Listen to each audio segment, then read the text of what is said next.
Oi, gente, tudo bem com vocês? Eu sou Maísa Barbosa, esse é o canal Trama Literária e hoje, finalmente, a gente finaliza a discussão aí de gênero, patriarcado e violência da Eléa de Safiotti. Fizemos aí ao longo das 4 últimas semanas a discussão desse livro e a gente foi indo capítulo a capítulo.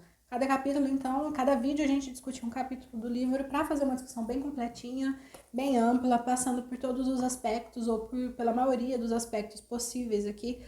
A partir do que a Eléa de Safiotti vai dizendo, ela vai pensando então sobre a violência e sobre a violência contra a mulher a partir da realidade brasileira, e o livro é muito bom. Vocês precisam ler Eléa de Safiotti. Se você gosta do feminismo, quer entender nossa realidade, tem que passar pela maravilhosa da Eliette, não tem jeito.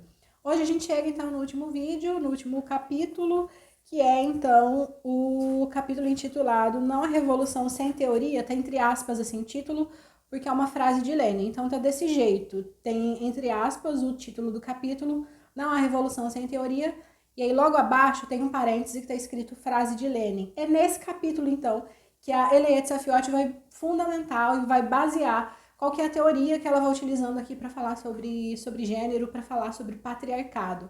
Isso é bem importante porque ela defende, como já vai defender algumas outras pensadoras, como a Bell Hooks, entre outras, de que para construir um feminismo potente, um feminismo sério, compreender bem o lugar da mulher dentro da sociedade, a gente precisa fazer isso com teoria. Não adianta só a gente pegar, sei lá, índices de violência, mapas da violência e achar que isso é suficiente para mostrar pra gente qual é a situação da mulher dentro da sociedade brasileira.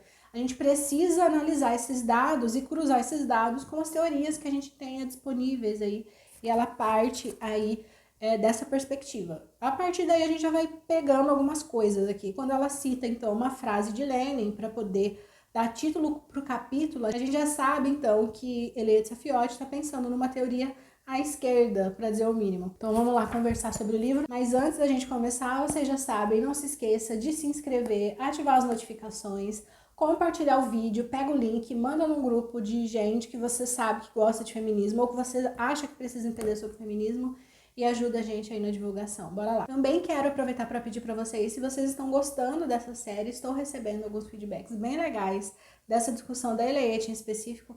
Quero aproveitar para já pedir para vocês indicarem autoras ou autores que vocês querem ver por aqui, principalmente no que diz respeito ao feminismo. Falem aí quais filósofas, quais sociólogas que você acha importante e que quer ver aqui a gente fazendo discussões mais extensas, mais curtas, não importa, mas indique aqui nome de pessoas que vocês consideram relevantes e que devem estar aqui no Trama Literária. Tá passando um besouro por aqui agora, não sei se vai aparecer no vídeo, então vamos lá.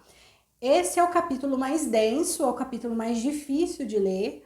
Ao mesmo tempo ele é curtinho, assim, não é um capítulo muito longo, mas é um capítulo denso teoricamente. Ela começa pensando ali na realidade do feminismo na década de 70, na década de 80, para mostrar que nesse momento em específico, a partir da década de 60, começa ali na década de 60, é nesse momento que o feminismo começa a ganhar um formato mais próximo do que a gente tem hoje, começa a se delinear suas margens, vamos dizer assim, e deixar mais evidentes suas pautas. E ela fala que o feminismo radical foi fundamental para a construção dessa percepção de que a mulher sofria violência por ser mulher e que isso estava associado ao patriarcado, ou posteriormente, como vai se compreender, essa violência estava vinculada ao gênero. Então é nesse momento que começa a se entender, opa, pera lá, se a gente tem grupo, se a gente tem esse sujeito que sofre uma violência, e essa violência é parecida com a desse outro sujeito,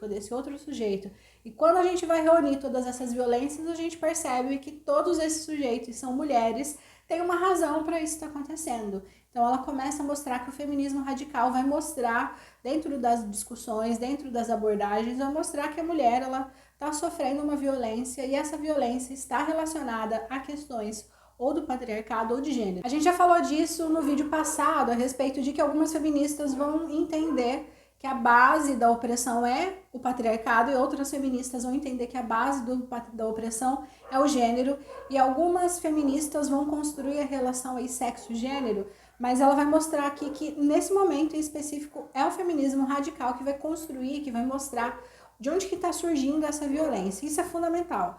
Para a gente hoje, para um feminismo atual, isso é meio que óbvio. né? Se a gente entende, bom, por que a mulher sofre violência, ou patriarcado ou gênero, né? Violências domésticas, violências que acontecem por meio das mãos dos seus parceiros, violências no trabalho, assédio. Hoje a gente entende que tem uma razão disso. Mas nesse momento, década de 70 e 80, isso ainda não estava tão explicado assim, isso ainda não estava tão claro assim. Ela traz o Foucault para dizer que ele também foi fundamental para essa compreensão. Ela vai mostrar que é o Foucault que dá base aí para muitas correntes feministas, para muito do pensamento feminista. É o Foucault que ajuda a essas ideias, essas percepções ficarem mais claras, principalmente a partir das discussões dele sobre a história da sexualidade. Então, quando ele vai construindo uma história da sexualidade, a gente vai perceber que, opa, isso começa em determinado momento, vai se transformando e vai tendo um resultado, um efeito, uma consequência direta em relação aos corpos dos sujeitos, a compreensão do sujeito sobre si próprio. Então, a gente vai ter uma construção aí que vai sendo feita e o Foucault vai ajudando muito para dar base para essa teoria. A grande questão do patriarca é que a gente só vai perceber hoje por conta de várias teorias que são fundamentadas nessa época, década de 60 e mais especificamente década de 70 e 80, é a ideia de que para existir um patriarcado não tem necessidade de um patriarca, não precisa figura, o sujeito, o patriarca. A gente tem um patriarcado que, conforme essas relações vão se especializando, conforme essas relações vão se aprimorando, esse patriarcado ele vai gerindo as máquinas do Estado, por exemplo. A gente já falou disso em outros vídeos, sobre homens legislando a respeito de mulheres poderem ou não abortar. Então a gente está falando de um patriarcado aí justamente porque são homens decidindo coisas que estão relacionadas direto a corpos biológicos, vamos dizer assim, das mulheres. A partir do momento que a gente tem essa relação, então, a gente tem o patriarcado aí gerindo as máquinas do Estado. Isso vai ser percebido de diferentes maneiras, mas está muito relacionado ao ethos. Então, se a gente pensa num sujeito que nasce dentro de uma sociedade patriarcal, que vai ser formado sobre essa perspectiva, daqui a pouco ele está acreditando que coisas que vão dizer contra ele mesmo. Então, mulheres acreditam em coisas que muitas vezes vão prejudicar essas mulheres diretamente. Então, quando uma mulher julga uma outra mulher porque está usando uma roupa curta demais, decotada demais, a gente está falando aí de um julgamento fundado no patriarcado, fundado no sexismo, como vai chamar a Bell Hooks, mas que justamente vai dizer contra a mulher. Então, é a mulher querendo dizer para ela própria que ela não pode... que ela pode ser julgada a partir do momento que ela estiver num determinado lugar, vestindo um determinado tipo de roupa, conversando com certo tipo de gente. Então a gente está falando aí no patriarcado, gerindo e formando o nosso ethos. O que a Eliette Safiot entende, então, por patriarcado, se ela parte dessa ideia que o patriarcado não precisa de um patriarca, ele está presente nas estruturas de dominação. Ela vai chamar de patriarcado, vou ler aqui para ler igualzinho, mas ela diz que a gente pode entender o patriarcado como sendo o pacto firmado entre homens para garantir a dominação das mulheres, e mais que essas mulheres, necessariamente socializadas e construídas culturalmente pelo patriarcado, repetem conscientemente. Então essas mulheres acabam necessariamente, e homens também, vão repetir muitas vezes isso inconscientemente, vão repetir essas estruturas de dominação, especialmente aí se a gente for pensar na educação das crianças. Então quando a gente ainda tem dentro de uma sociedade patriarcal, mulheres que são as principais responsáveis pela educação das crianças, a gente já tem uma representação aí do patriarcado. E aí, essas mulheres que já começa errado aí, essas mulheres que são essas principais responsáveis, ajudam e contribuem para perpetuar na educação dessas crianças uma educação machista, uma educação patriarcal. A gente tem o patriarcado aí sendo firmado a partir dessa participação, ainda que consciente, das mulheres. Então a gente precisa pensar muito aí nessa educação das crianças, que precisa de haver mais simetria nessa participação de homens e mulheres necessariamente, e que esses sujeitos que são responsáveis pela educação dessas crianças precisam pensar que sujeitos que eles querem entregar para o mundo quando esses sujeitos estiverem adolescentes, quando esses sujeitos estiverem adultos e meninos e meninas. Ela vai pensar num outro conceito que também é bem importante, que é um conceito da Gayle Rubin, que é o conceito de sistema sexo-gênero. E esse conceito ele é bastante importante para dizer como que a gente age, como que a gente se comporta no mundo, e ele diz respeito, entre outras coisas, a essa ideia de que a gente vai naturalizando coisas que são sociais. É como se coisas que são sociais a gente entende como naturais. Então a ideia de que Homens têm mais impulso sexual. A gente tem uma ideia aí que ela é social, né? Então, homens são estimulados, são induzidos, são conduzidos a ter mais interesse pro sexo, enquanto que a mulher ela é reprimida aí de várias maneiras em sua sexualidade. Então, quando esse sujeito chega na idade adulta, necessariamente o homem tem mais liberdade sexual e a mulher menos. E aí, a gente entende isso como natural. Então, o homem, naturalmente, ele tem mais impulso sexual. Mesma coisa das emoções. Aí, se a gente pensa que mulheres choram mais fácil, a gente está falando de sujeitos, né? Quando a gente autoriza as mulheres a terem sentimentos desde crianças e quando a gente não autoriza meninos expressarem suas emoções, a gente está falando de algo que vai gerar efeitos e consequências quando esses sujeitos forem adultos.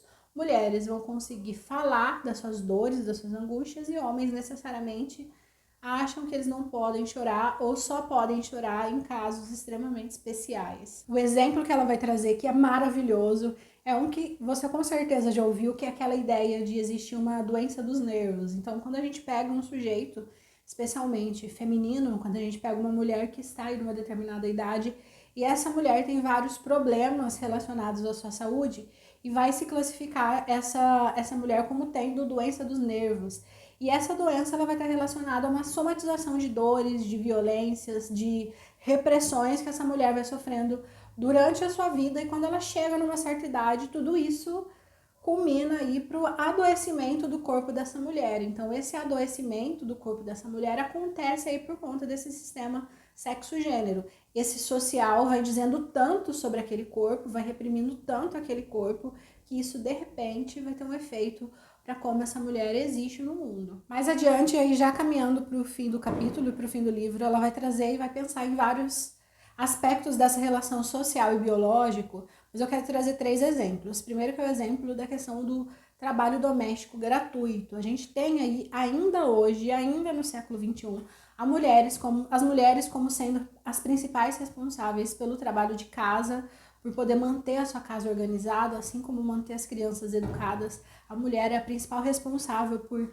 organizar e por limpar a casa, e isso necessariamente gera uma angústia, um sofrimento que para o homem muitas vezes não vai chegar. Então, quando a mulher, quando começa a trabalhar, ela precisa dar conta ainda de todo o trabalho que ela ainda tem dentro de casa. Só que a gente não costuma entender o trabalho doméstico como trabalho, né? Como se fosse uma coisa que tivesse que ser feita, e quem que necessariamente vai fazer é a mulher, obviamente. Só que a gente está falando de um trabalho que é gratuito e que é invisível. Então, quando essas mulheres começam a trabalhar, elas precisam, além de tudo, ter que lidar, muitas vezes, sozinha com toda essa carga que, por si só, já é bastante pesada. Segundo aspecto que ela vai pensar aí, pensando nesse final, é em relação à postura corporal. Essa ideia que a gente vai trazer aí, que ela vai fundamentar no Foucault, nessa gestão e nessa educação dos corpos, essa ideia que a gente tem hoje e que muitas vezes vai formar como o sujeito se comporta em sociedade. Então, quando a gente tem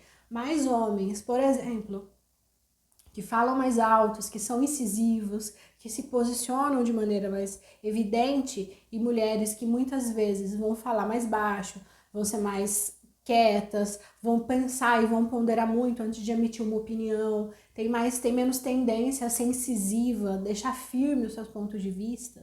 Então, a gente está falando de uma educação aí que atua nas subjetividades dessas mulheres. Então, de repente, o corpo do homem está educado assim e o corpo da mulher está educado assim. Para poder deseducar, ou para poder mostrar que pode ser diferente, é um processo muito longo aí que o sujeito só vai conseguir fazer com muito conhecimento de si. Que ele vai conseguir ter esse acesso a entender quais são essas perspectivas, e de que o seu corpo ele é formado a partir de uma base social também, não é só a parte biológica. Por último, a célebre frase do movimento feminista da década de 70, que é a ideia de que o pessoal é político. Quando ela traz essa frase, ela quer mostrar, então ela mostra que essa reflexão que surge nos anos 70, de que as mulheres pela primeira vez começam a conversar sobre suas dores, sobre as violências que sofrem no espaço de casa, sobre essa carga de trabalho extremamente pesada. Então, quando as mulheres começam a falar sobre isso, elas começam a fazer conexões que permitem essas mulheres entenderem que elas não estão sozinhas. E esse é um exercício constante, pensar sobre essa ideia da necessidade de falar, da necessidade de partilhar, de compartilhar as angústias, de compartilhar as dores. Isso é extremamente necessário, porque muitas vezes, inclusive, a mulher vai se culpabilizar pelas coisas que ela sofre. Isso não é uma coisa rara, né? Muitas vezes a mulher, ela acredita que ela, de fato, é a culpada pela violência que muitas vezes é ela que sofre. Bom, gente, é isso. Espero que vocês tenham gostado. Já surgiram outros nomes de mulheres feministas pra gente conversar aqui no canal. Até mais!